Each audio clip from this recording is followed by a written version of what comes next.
የማያግባቡና አንድ የማያደርጉ ችግሮችን በተለይም ለግጭት የሚጋብዙ ችግሮችን ነቅሶ መፍትሄ ለመስጠት የተለያዩ የዓለም ሀገራት ምክክርን አካሂዷል። ሀገራችንም ይህንኑ ተግባር ነው ያከናወነች የምትገኘው። ለመሆኑ ከሌሎች ሀገራት ኢትዮጵያ ሀገራችን ያከናወነች የምትገኘው የምክክር ሂደት እንዴት ባለ መልኩ ይለያል?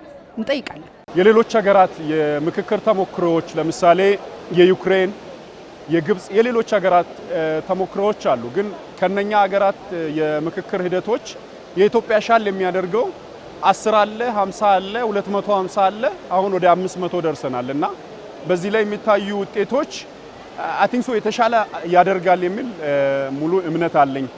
ያው እንደምታውቂ የሀገራት ትልቁ መብት ሊሆን የሚችለው በሰከነ ምክክር ሂደት ነውና የተሻለውን ነገር የተሻለ ፖሊሲ የተሻለ ሐሳብ ቀርጸን ለሀገራችን የሚበጀውን ነገር አካተን የሚወጣ አስወግደን የተሻለችን ኢትዮጵያ የተሻለችን ሀገር እንገነባለን ለሌሎች አጎራባች አፍሪካውያን ተምሳሌት የሆነችውን ኢትዮጵያ እንቀርጻለን የሚል ፖሊሲ ስለሆነ ደስተኛ ነኝ። አንዳንድ ሀገሮች እንደኛ የእርስ በርስ ጦርነት የላቸውም እና የመነጋገርና የሀሳብን የመግለጽ ልምድ አላቸው።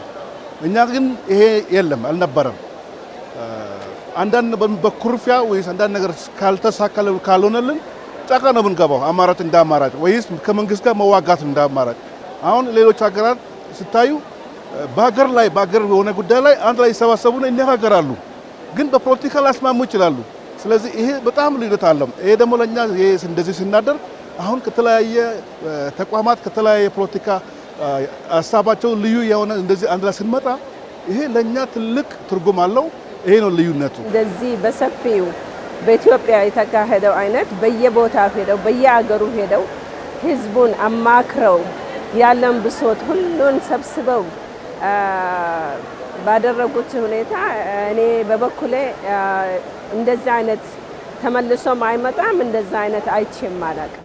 ምንም እንኳን የተለያዩ ሀገራት ምክክርን ቢያደርጉም እንዲህ ባለ ሰፊ ቁጥር ባለው ህዝብ አይደለም።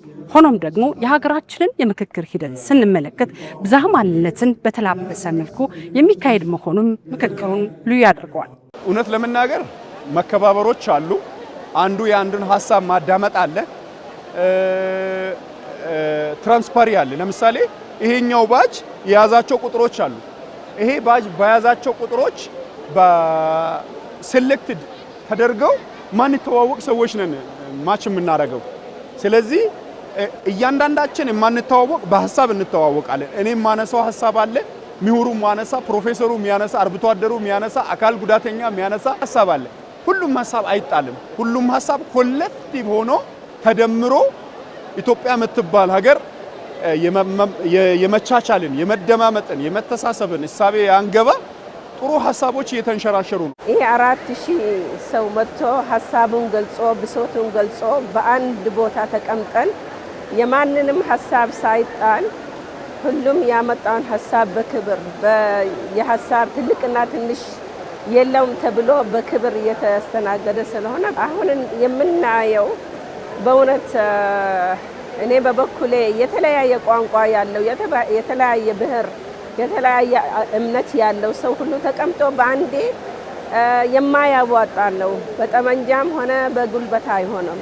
ሁላችንም ተመካክረን ያለንን ብሶት እዚህ መተን እናዋራ። እንዲህ ያለው ሀገርና ሕዝብን ያስቀደመ ብስለትና መደማመጥ የተሞላበት የምክክር ሂደት ከራስ አልፎ ለአፍሪካም ምሳሌ መሆን የሚችል ኢትዮጵያ በቀኝ ገዢ እንዳልተገዛች ደግሞ ኢትዮጵያ ደግሞ የአፍሪካ መዲናን በመሆኗ እኛ ለአፍሪካውያን በጣም መሪዎች አፍሪካኖች ደግሞ በእኛ በጣም ነው የሚኮሩብን። ግን አንዳንድ ጊዜ በጦርነትና በራብ ነው የምንታወቀው። አሁን ግን እኛ አፍሪካ ስፔሻሊ እኛ ኢትዮጵያውያን ስማችን አድሰን ለአፍሪካ ጥሩ ምሳሌ እንድንሆን ነው የምንፈልገው። ኢትዮጵያ የምትባል ሀገር የአፍሪካ እናት ናት። የአፍሪካን እናት ጠረን ባለው መልክ 4000 ህዝብ ለ130 ሚሊዮን ህዝብ እየመከረ ነውና ይህንን ይሁን ለማድረግ ሁሉም ኢትዮጵያዊ ባለድርሻ መሆን አለበት።